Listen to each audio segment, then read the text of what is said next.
Hello, everyone. So this recording is the first of a set of recordings that I'm planning to share.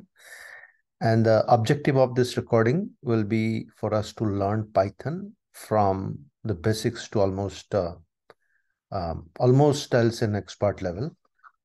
And what I plan to do is so as of now, I plan to have 7 recordings, and each recording I don't want to spend more than 30 minutes explaining the content that we'll learn in the as part of the session. 30 minutes is what will be the uh, content duration, 30 to 45 minutes. And the rest will be hands-on. I will provide some hands-on uh, examples, some hands-on code that we'll have to work on it, right? And this is a very impromptu thing that I'm doing. Since I am very good at Python, I can write Python without looking at anything.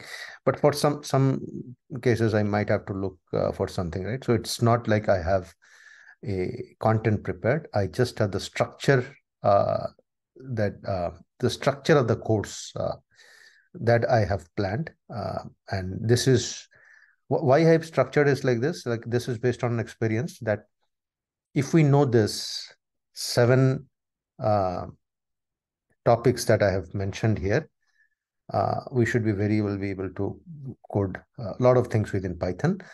The project I'm planning to give is to see if we can create a generative AI based application using Python, right? So today is our week 1, right? What we'll learn today is the introduction to Python. We will install an Python IDE. We'll create a GitHub repo also, where we'll keep all our uh, programs, right? And then we'll write a simple Python program and push it to the Git repo, right? So first of all, what is Python? It's a high-level general purpose programming language, uh, like other high-level languages like Java, Ruby, and all, right? It is created by Van Rossum and released in 1991, known for its simplicity, readability, and versatility. It is a preferred language to develop machine learning models. So some of the packages that we use in machine learning, like PyTorch, then some of the scikit-learn packages that we use within Python, right? So most of it's one of the preferred language to develop machine learning models. It is also used for web development. There are frameworks for that. For example, Flask, Fast API, right? We use it for data analysis and automation purpose as well. Right? So this is then high level introduction for Python language. It's good to know about these things, but the main thing is where we will make our hands dirty. So first, what we'll do is we will see how to download the IDE, and we'll use PyCharm. So I already have PyCharm in my MacBook. I'll show you how to install PyCharm. And after I post this recording, right, I would like you to actually install it and let me know through my GitHub repository if you are facing any issues. I'll only continue these recordings if I see that after I post this video in my YouTube channel, if I see comments saying that people have completed or people are facing issues, then only I'll get the motivation to complete it, right? Otherwise, there's no motivation if it is of no use. Um, so in the hands-on, we'll first download the ID. We'll create our repository also, right? And then we'll write our first program. So the first thing that we'll do now is let's go to the internet and see how we can uh, install PyCharm, right? So go to Google first, right? And say PyCharm download, right? Go to download PyCharm. Now there are two version, PyCharm Professional, right? And PyCharm Community Edition, right? So we'll use the PyCharm Community Edition. Now, since I'm on Mac, right, it is giving me .dmg. If you are Windows, click on Windows, right? Then it will give you the exe, right? Download it, just run the exe, right? Then you will see, if you're on Windows, on your Windows desktop, if you will see something, a icon like this, right? Since I'm on Mac, right, I have it here. If you don't see it here, just go to your Finder and say PyCharm, and you should be able to bring up PyCharm, right? So this is how you install PyCharm, right? PyCharm Community Edition. So after doing this, so we'll come back to PyCharm, but after doing this, what we'll do is we'll create a repository in our GitHub, right? So this is my GitHub repo, right? I have a lot of repositories. Each of them are repositories of code. If you do not have a GitHub account, create a GitHub account. It is very easy. Just go to github.com, create a, like it will show you like how to, or it will ask you like to register and then create your own account, right? After you create your GitHub account, after you log in, you may not have so many repositories like I have. I have 59 repositories so far.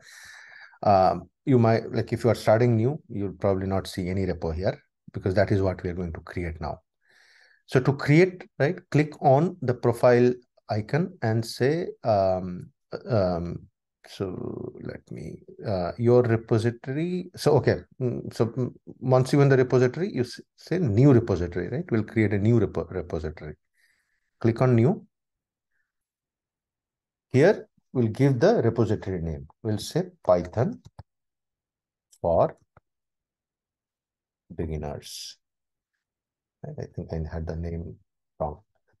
Description will say this will have all the code that we will learn as part of this course, right?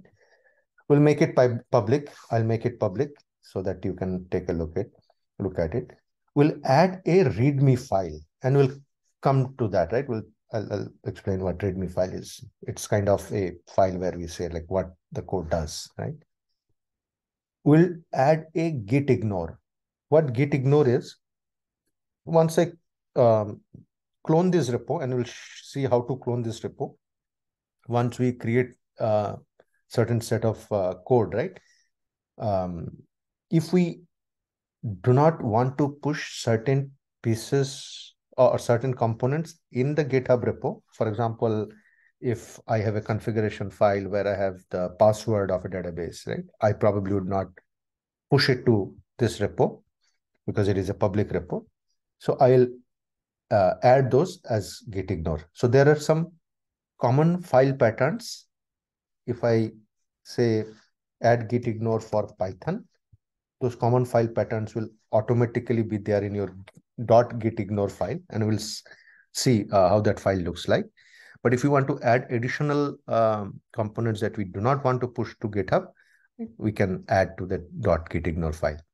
We'll choose a license, right? Now this one, I wanted to make it very open, right? So I'll use Apache license 2. So there are a lot of other licenses. This course is not about license, but just remember that Apache license 2.0 is the most open license, right? It's mostly used for open source products. Then I'll create the repository. So it will create the repository for me. So now that I have the repository, so I got a blank repository with the git ignore file, right? You remember we added git ignore and readme, right? So the git ignore will have all the, as I mentioned, right, for Python, whatever files that needs to be ignored. I don't want to push it, right? Those will automatically be there.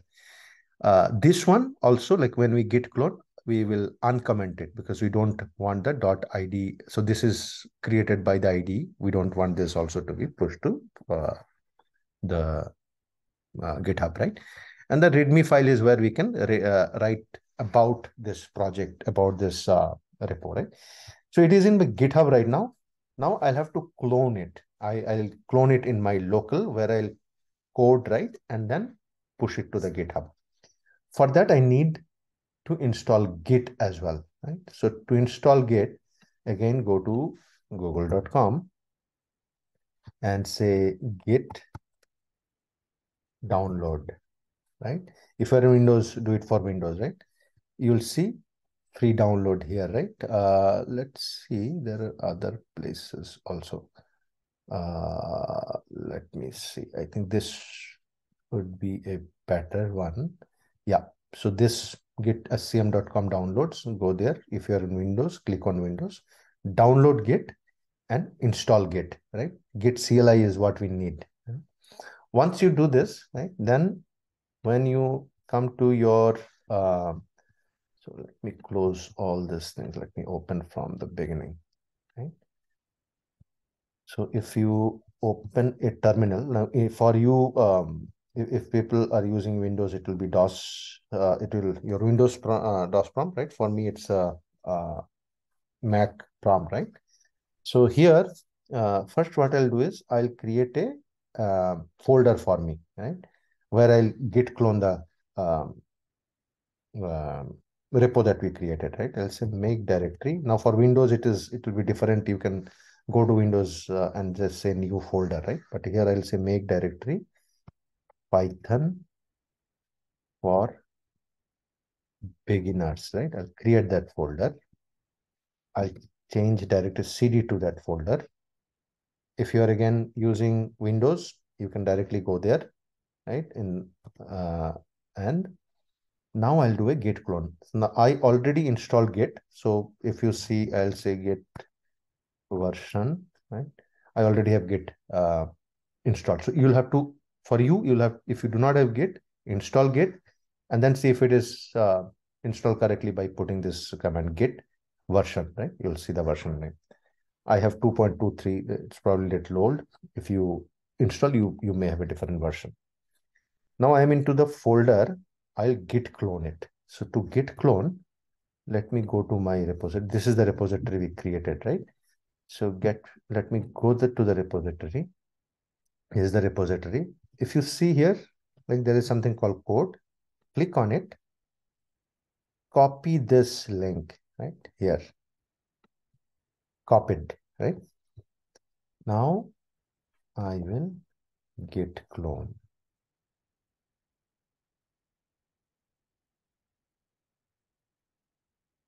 So when I git clone, what it is doing is it will download the code in my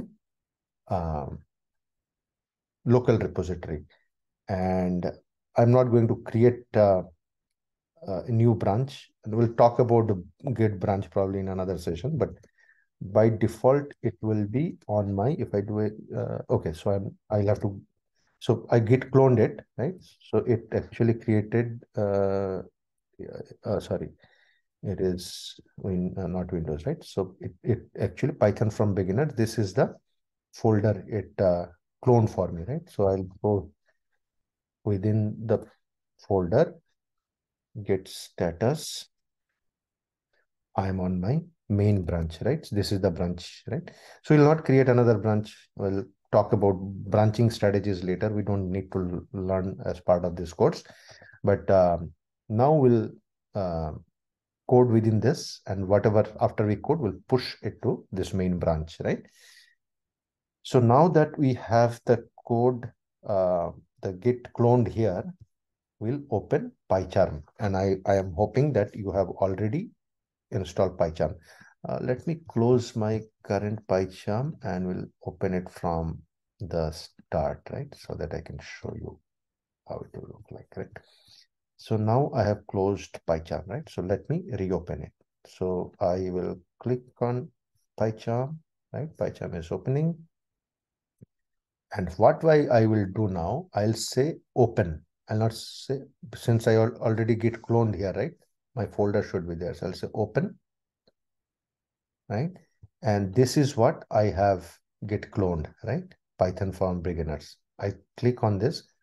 Windows, it will be similar, right? You have to just click on the folder where you have git cloned your code, right? Do an open. trust the project, right? Now it is there. So now I have my folder here, but I'm still not ready to write program, run it, because I need the Python runtime, right? So again, install Python, right? If you have not installed it, right? Install Python. I have already installed it. How do you install it? Go to Google again, say Python download, right? Go to download Python, pick up 3.12 is absolutely fine. Just download it. It will again give you an exe.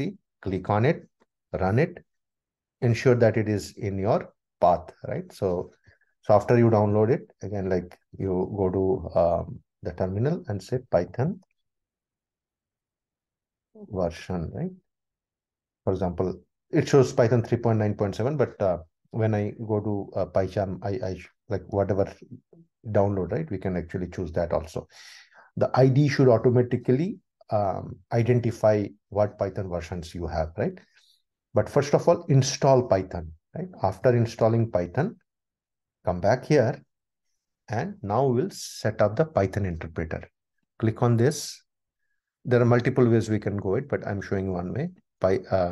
Like if you're in Apple, preference, right? On Windows, I think when you right click, right, there should be settings or preference here, right?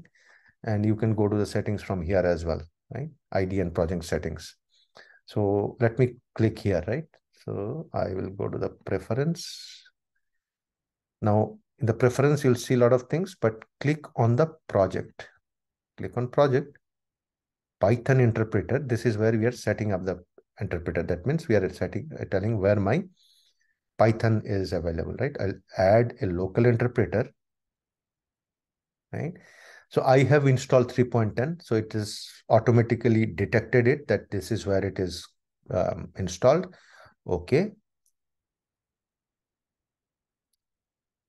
Right. Okay. Now I am set, right? So what we have done so far is we installed PyCharm. We created a account in GitHub. We created a repository. We git cloned repository in Python for beginners. We used PyCharm to open this project, right?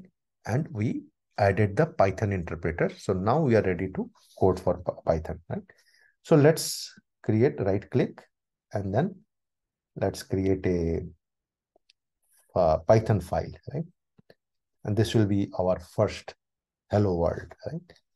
So we'll say, just like name will say one. We may, because we probably will have, if it will not do that, right? Because the recommended way is when you create a file name, there are multiple standards that we can follow, but the standard that we'll follow for this course is all our file names. For example, if I want to create hello world, will be like this. We'll separate the words by underscore, and it will be all small letters. The file will be all small letters, right? And it will say add. So good Git also I can add, but that let me add it, right? But then we'll see how to push it to the repo. So we'll write our first hello world program. Again, whenever we write a program, right? So if it's a standalone script, right? We'll start it with like if name, and I'll tell you what that means, right? Equal to main. So let me first explain this concept. What is this if underscore name equal to main, right?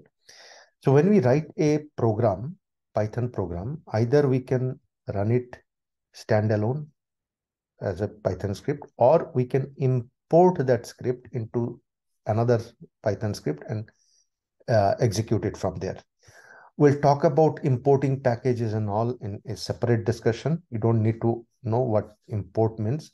Just right now, just understand that the Python script one can run individually, as well as I can import it into another Python script and reuse some of the functionalities of Python script 1. Now, the name, it is a built-in Python variable that represents the name of the current module of the script. So when this Python is executed, script is executed standalone, the Python sets the name as main, right? Module as the name. But when I import it here, right? When the Python module imported into another script, the name variable, that module is set to the name of the module itself, name of the module itself. So when I code any script, right? If I say if underscore name equal to main, let's say print hello world, right? This piece of code will only run when I am running this individually as a standalone script. But if I import it, it will not run, because at that time the name of the name will be set to the name of the module, right? So if I just type print uh, name here, right? We'll see what I mean, right? Okay, so this is our hello world program, right? And to run it, either I can right click on it and say run hello world. There is a run on top here, right? I can do a run hello world here, right? Or I can do a run current file, right? So but for this, I'll do a run hello world. And you see, I printed this, right? It is main, right? And it became hello world. I'll quickly show the if I have to do an import, although you don't have to learn it right now, the import will talk about it just to show what happens if I uh, do an import. Now for importing, right, I'll have to create a Python package. What Python package does is hello world, right? Let's say create this as hello world, right? To treat it as a package, you see that a blank file called underscore init.py got created, right? So that means that it is a package, right? Now within that, I will write another hello world. Let's say I say Python file hello world, right? And I'll say print underscore name. And again, if name equal to main, print hello from package, let's say.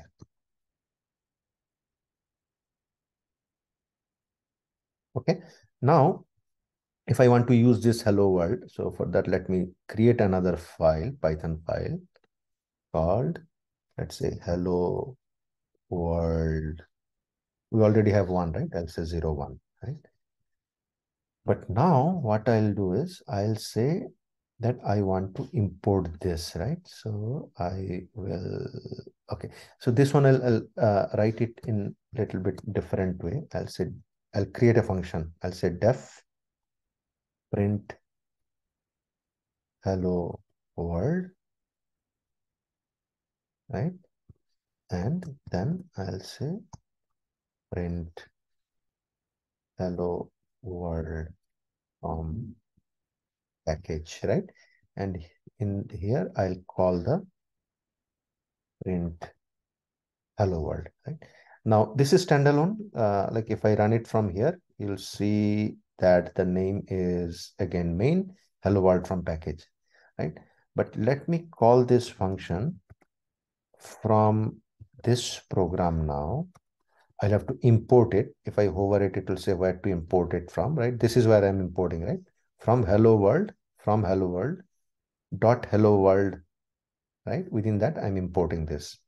Now, if you print this, nothing will get printed because now the module name will change and it will not execute this. It will actually print because the print is within my print hello world, right?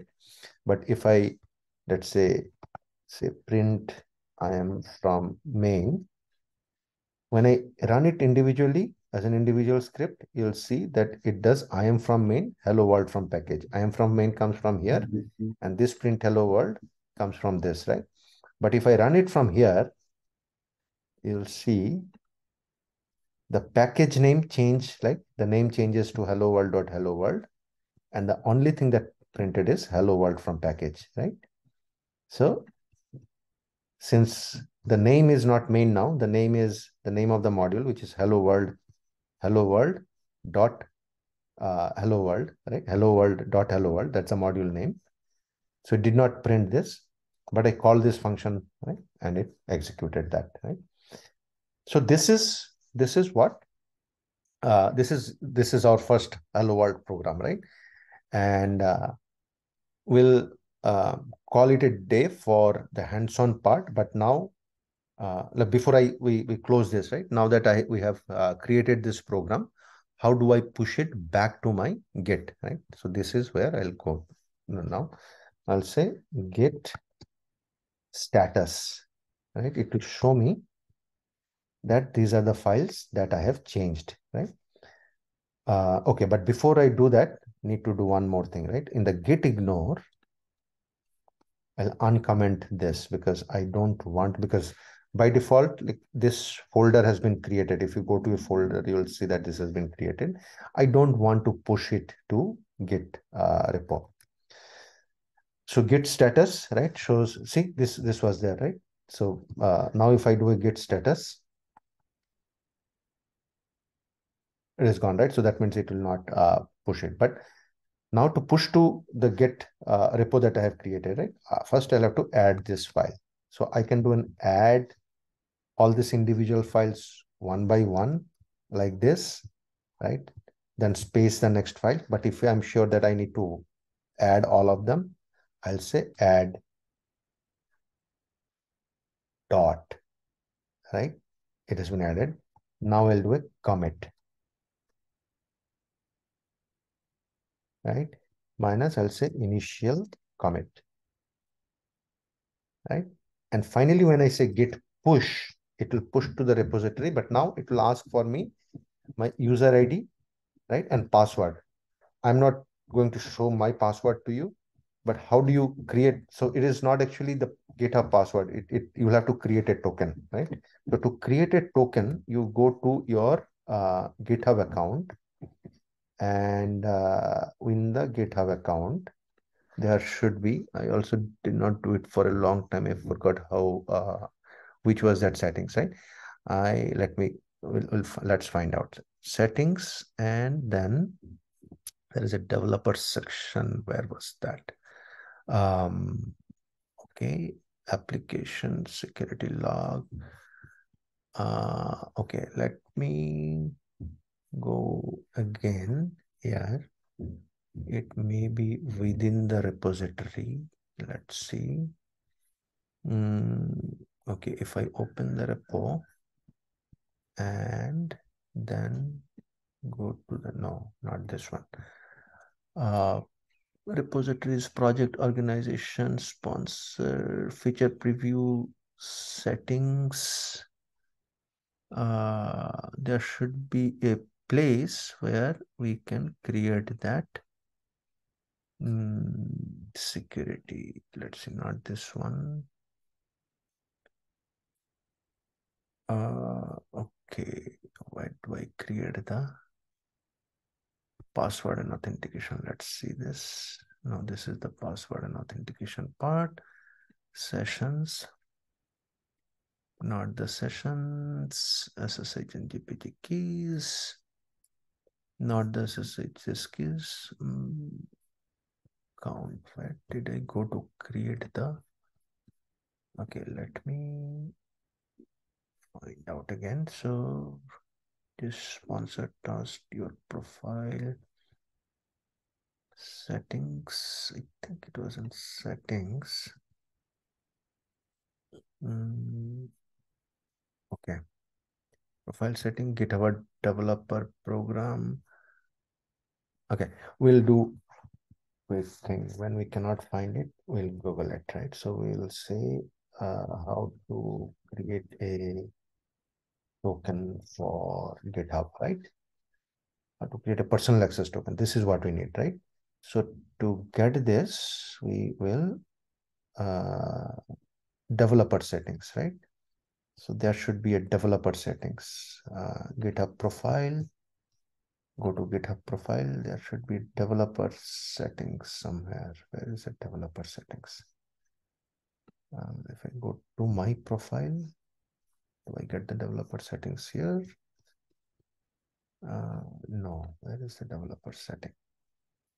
There is a developer setting here. Let's see again. GitHub profile, go to settings on the left pane. Go to settings on the left pane. There is a developer. Let's see. Let me find developer. Okay. Okay. We were not able to find it, right? So after I go to settings, there is a developer setting, right? Okay. So let me do it from the beginning, right? So that you know. So click on your profile, settings. At the end, there is a developer setting, right? Here, use a personal access token, right? You can use fine grained token or token classic, right? Generate a new token, right? So it is asking for my password, right? So I'll not create a token now, but you can generate a new token, right? Once you have the token, right? So when it says username, you say, so for my username is Rajiv76, right? And then I put the token. I'll stop sharing because I wanted to get my token. I don't want to share it with public. So let me stop share. I will get the token and then I'll share it back. So the token, I got the token and let me share back. I put my token here. Now it got uploaded in my folder. So if I go to your repositories, Python for beginners, I should be able to see my whatever we have done so far, right? The hello world program and all. Right? So that's it for today. Please go through this, and I would like you to do the exact same things that I have done. So in the next session, we are all set to learn some new things about Python. Until then, goodbye.